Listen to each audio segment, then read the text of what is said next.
Hi everybody, here we are again with one of our Instagram TV series. It's our third episode coming to you from our Concrete Matter headquarters. This episode is going to be about field jackets, and we've called it Feeling Up the Field Jacket.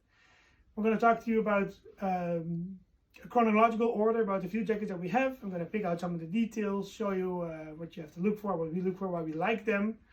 I'll talk about it in a chronological order, as I said, and I might have some help coming in later in the episode showing off the details of one of the most famous jackets. I'd like to start with quite a rare piece, a real rare piece actually. It's an original M41, so the 41 denotes the year, of course. The M41 field jacket. It used to be a bit shorter, but this is a long version, so even rarer. Worn by US troops coming to our help in Europe, basically. After the Japanese attacked Pearl Harbor, of course. So the longer version is very rare, normally shorter. It's like a cakey type. It's a simple jacket, not much to it, but it became like the first in a series of American field jackets that I'm going to talk about. Of course, the Brits also wore field jackets. We don't have any at the moment. They were completely different, so were the Dutch, and they somehow they almost feel more like blouses. They're also sometimes called battle blouses, so that's why we're talking about the field jackets. We have more of the Americans, and we like the Americans better for their design and for their story.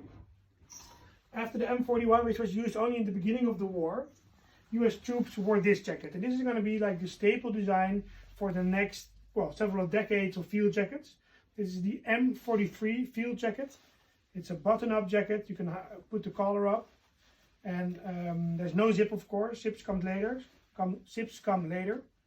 You can recognize a Second World War time version by the fact that this is cakey and not green.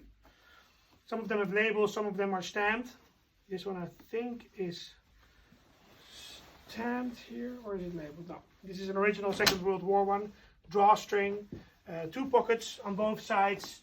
And if you look at this, there's no zip for a liner, for a hood I mean, and there's no liner you can put in yet. So it's just quite a simple, straightforward design, and the drawstring makes it very nice to tailor it. When the Second World War is over, of course, we get into the Korean War, and that's when the M51 is the field jacket of choice. It's similar to the M43, but different as well. So the drawstring is brought to the outside.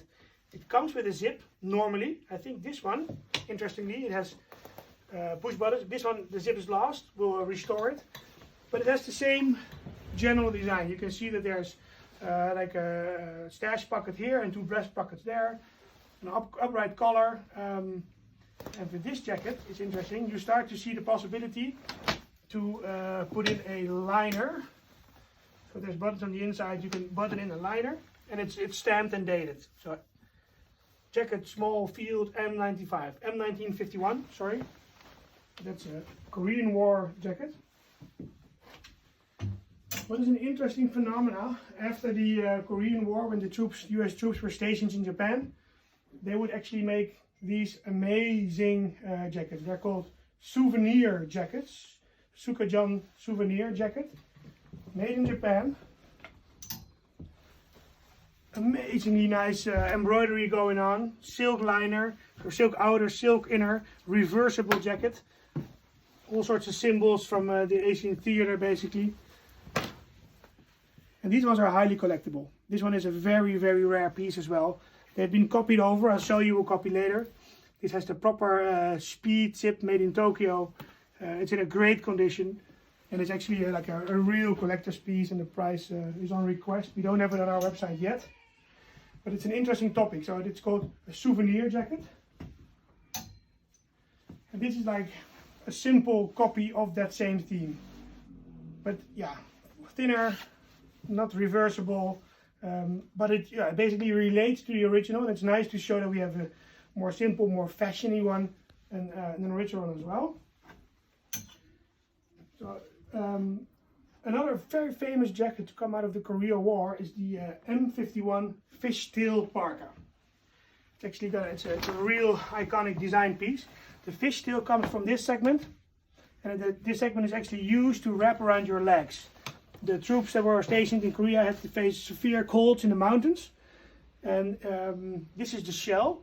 The complete jacket, which is actually really rare. We've had it a few times, but it's like super hard to find. Many copies, many people have done versions, but the original, this is an original shell, by the way. But to find it with the original liner, with the original hood liner, and with the original either wool or coyote trim fur collar, super rare. But as I said, this is an original liner. Shield. Outer, I did. But here you can button in the liner to make it a really warm jacket. We'll talk about liners later in a different episode. But the Fishtail Parka, it's, you know, up to today, one of the most copied and most iconic sort of men's jackets out there. And this is the one that it all started with. There was an earlier version, but it's quite obscure. This design is the one that set the stage, basically. So after the Korean War, we get the Vietnam War, and then a new field jacket is introduced, which is called the M65. And Thomas is gonna show you the M65 field jacket. Again, you see, hello guys. You see that it has two pockets, a zip this time, like the M51, push buttons. If you turn around, Thomas, you see it has a hood, a hidden hood inside the collar. The older versions of the M61 have actually silver zips. The newer ones have brass zips, and they've been used like way into the 1980s, early 90s. This is a 1970s model, if you turn around. Drawstring on the inside, drawstring on the bottom, which you don't often use. The drawstring is just behind the liner here. One cool feature that you see for the first time is a shooting arm. So they've incorporated an extra piece of fabric to support the fact that you sometimes need to stretch your arms while holding your rifle. And it's called a shooting arm.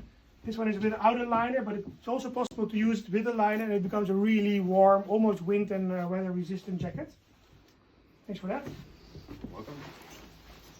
Interesting jacket that we have here, also a souvenir jacket, is a jacket from a guy who was stationed on these two aircraft carriers in the Mediterranean Sea. And he had this jacket made to commemorate his service on the USS Independence and the USS Forstall. Completely tailor-made. There's no label of anything in it. Very nice details, how the pockets are made. As a souvenir. So this also relates back to the first souvenir jacket that we saw here. You know, the eagle, of course. This is more the US eagle. This might be more of an Asian eagle, I guess. But this is also a super rare piece. Vietnam era, as you can see. And this ship just, was active in the Mediterranean. An interesting piece here is a women's field jacket. There is already women's field jackets from the Second World War on. Super rare, the female field jackets. This is a women's OG 107 Vietnam era field jacket. You also see that the closure is the other way around. So the flap from the right goes over the flap from the left. Yeah, and a nice women's field jacket. Because of the success of the M51 Fishtail Parka, they made an M65 again. The number refers to the date. The M65 Fishtail Parka. This guy has the liner in there still, so you can see what that looks like. You can button the liner in here, and it basically becomes a super warm jacket. The difference in design between the M65 and the M51 is that the M65 doesn't have a hood attached. You can get them separate, but they're quite big. And they always have artificial fur, which is very bright and white.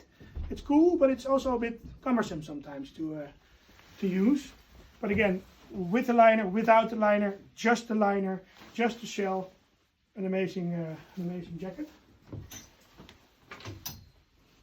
So, not just the US Army had field jackets, the Dutch one did too. This is a 1950s Dutch field jacket. A super heavy quality cotton, drawstring on the inside.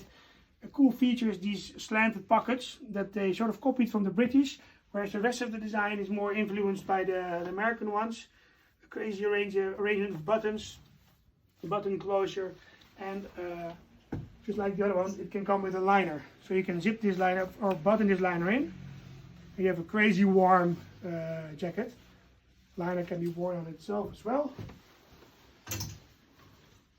It's interesting that the Swedes never actively fought in any war, but they've made a crazy amount of high quality military stuff. This is a good example. This is a Swedish field jacket or parka They always have these huge flat pockets that are on there. The color of their green is a bit more bright than what we see in other countries. Again, it comes with a liner. The liner can be worn separately. There's a longer version like this. There's a shorter version.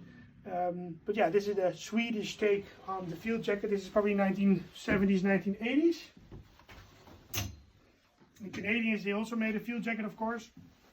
And it has these amazing slanted pockets. You see it in American jungle jackets and in a lot of the British jackets as well. So maybe it's a bit of a Commonwealth thing, I'm not sure. But it's nice, and it's also distinguishable by these buttons that are on a bit of fabric so they stand up. Of course, there's the Canadian maple leaf flag and the nice corduroy collar, drawstring. A nice jacket, a bit different than the other ones, but very wearable, of course. And then I'd like to show this one to Thomas again. Yeah, I'm back. We've talked about the varsity jackets in our previous episode. This is not what we would call a varsity jacket, but the military did get inspired by them, I guess. And there's all sorts of more colorful regiment related. This is US Marine. We've got them from other regiments as well before. Some are patched up, some are more like this. And maybe like a physical exercise, a training jacket. But yeah, also a typical military type jacket. Heavily influenced by the design of the varsity jackets before. Yeah, this one is without any other decoration. As I said, sometimes they've got all sorts of things going on, and but it's a cool jacket. Even if you're not a US Marine, it pops. I like it. It's bright and it's out there. Thanks again for watching. A lot of information again, but yeah, we like to share. Stay tuned for the discount that always follows our Instagram TV episodes. As soon as this one airs, there will be a cool discount for you guys to check out our field jackets. And again, get in contact if you want more information, if you want to see other stuff, if you have questions, don't hesitate, we're here. Thank you. See you soon.